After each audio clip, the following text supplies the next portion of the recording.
Good morning. It's Friday. It's the end of another week, and it's Commodity Corner.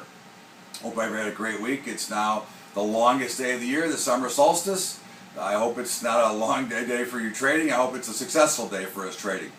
We've got triple witching expiration today. This is can be a big day, but we do cover commodities on Friday, and we've seen some dramatic movement in the commodities. We've seen the oil market manage to keep going higher, although it doesn't make sense because now that the U.S. is now a net exporter of oil, but somehow they managed to push it higher. But I still think that that $98 level is a realistic sell.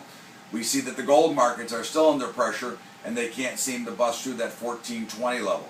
I think what you want to start to look at as well is you now are starting to see in the grain markets, the short squeeze of the old crop, which was July, is now pretty much over.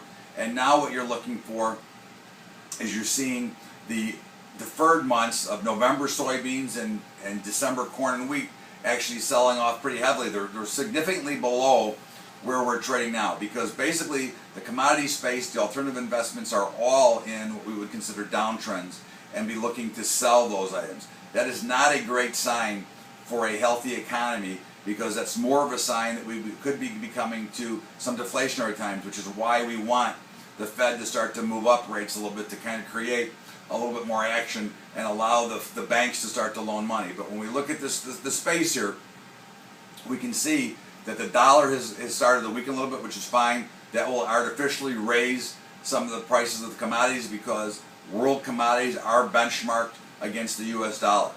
So when we look at it, we will continue to stay on the short side of gold, silver, basically all the commodities. I mean, that's really where we are. You're seeing a big lack of interest. There's a big lack of demand. There's plenty of supply, but the demand is really waning here as we go forward. And it starts somewhere, and where it started is actually started in the livestock market, where the commitment of traders is reduced to almost nothing. There is not a lot of interest in these markets right now because the only people that are using them are the ones that are actually doing pure hedging against their particular crop, and the alternative investors are not getting involved. So as we look at this week, and it was a heavy news-driven week, my predictions for the week are, I'm going to think that we're going to be down in everything across the board this week. I think there's going to be a lot of flow out of the market, as we've seen last week's big bond rally after the Fed talked about tapering, about easing the market. But I think there's going to be some tapering, and I think that we're going to see actually a sell across the board. Look for premium to come out of options, and look for gold to stay below 1420. Look for oil to stay below 98, and I would look for the Dow to close below 15,000, and look for the S&Ps to be somewhere below 1600. That's how I see it. A little bit more of a bearish tone than usual, but I do see it that way.